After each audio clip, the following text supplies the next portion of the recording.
एक समय की बात है जब गांव में घंघोर अंधेरा हो रहा था। चारों तरफ सन्नाटा ही सन्नाटा था और सामने से ठंडी ठंडी हवाएं आ रही थीं जो कि गांव की तरफ जा रही थीं। ऐसी सुनसान रात जो कभी न किसी ने देखी थी, ना कभी ऐसी रात आई थी। उस गांव में एक घर था जिसमें अक्सर ऐसी आवाजें गूंजती थीं जो कि लोगों को डरा देती थीं। यानी कि उस घर में पियानो की आवाजें ऐसी गूंजती थीं जो कि लोगों को बहुत डरावनी लगती थीं और लोग उन आवाजों से डरकर अपना घर दूर दूर बना रहे थे, क्योंकि उस गांव से ना वो लोग जा सकते थे कहीं और उनकी जमीनें वहां पे स्थगित थी। इसलिए उन लोगों ने अपना गांव छोड़ना गवारा नहीं समझा। तभी अचानक गांव में एक लड़का आता है, मोहन नाम का, और वो बोलता है कि इस गांव से अजीब अजीब आवाज आखिर कहां से आती हैं। तो गांव वाले उसको बताते हैं कि ये अभी अजीब आवाज एक घर से आती है जो कि गांव में ही स्थित है। तो वो सोचता है कि मैं इस आवाजों का पीछा करते करते जाऊंगा और इन आवाजों के बारे में पता करूंगा।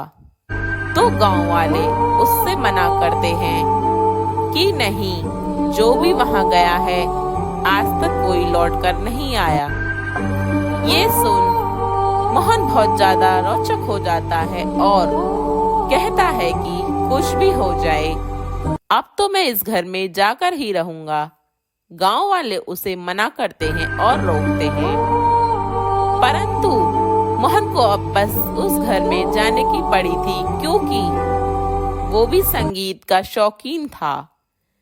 तो उसने सोचा कि मैं इस घर में जाकर देखता हूँ आखिर ये आवाजें पियानो की तो नहीं लग रही हैं, क्योंकि एक संगीतकार जो होता है उसे पियानो की आवाज पता होती है।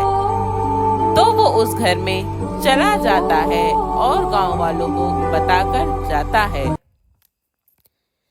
तभी अचानक वो उस घर का दरवाजा खोलता है तो एक ठंडी ठंडी हवा उसके चेहरे पर आ लगती है, जिसे वो देखकर हैरान हो जाता है, क्योंकि दूर दूर तक हवाएं भी नहीं चल रही थी। वो सोचता है कि ये हवा आखिर कहां से आके लगी।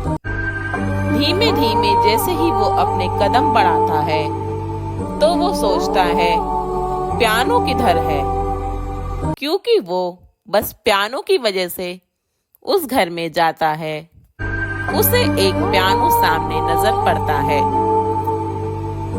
जैसे ही वो पियानो की पहली धुन बजाना स्टार्ट करता है, वहां एकदम डरावनी आवाजें आनी स्टार्ट हो जाती हैं। जैसे ही वो पियानो की दूसरी पंचलित बजाता है, इतने ही डरावनी डरावनी आवाजें आनी स्टार्ट हो जाती हैं।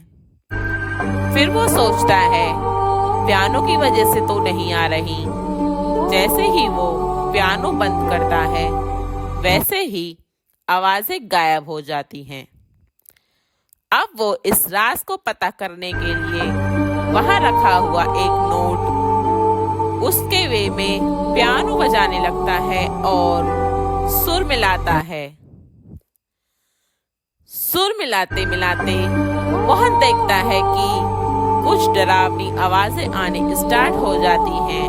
खिड़की गेट आपस में टकरा रहे होते हैं और जैसे ही मोहन उस नोट को खत्म करता है, वहां से एक आवाज आती है जो मोहन को डराकर हक्का बक्का कर देती है। तूने मुझे छुआ है, अब तेरी बारी है। इतने ही सुनते हुए मोहन घबरा जाता है, पियानो छोड़कर गेट की तरफ भागता है। अचानक से गेट लगने की वजह से मोहन वहीं गिर जाता है और अपने पीछे मुड़कर देखता है कि एक सफेद डरावनी चुड़ैल उसके पास चली आ रही है और उससे बोल रही है, अब तेरी बारी है, तूने मुझे छुआ, अब तू गया। मोहन के पसीने पसीने छूट जाते हैं। धीमे धीमे चुड़ैल चलकर आती है और मोहन के गले को दबा देती है।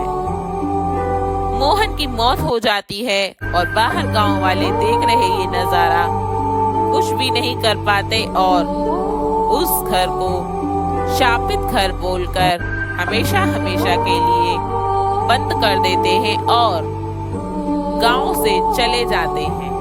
अब उस गांव में कोई भी नहीं जाता और उस पियानो को एक शापित पियानो का नाम दे दिया गया और उस घर को शापित घर का नाम देकर गांव वाले वहां से चले जाते हैं।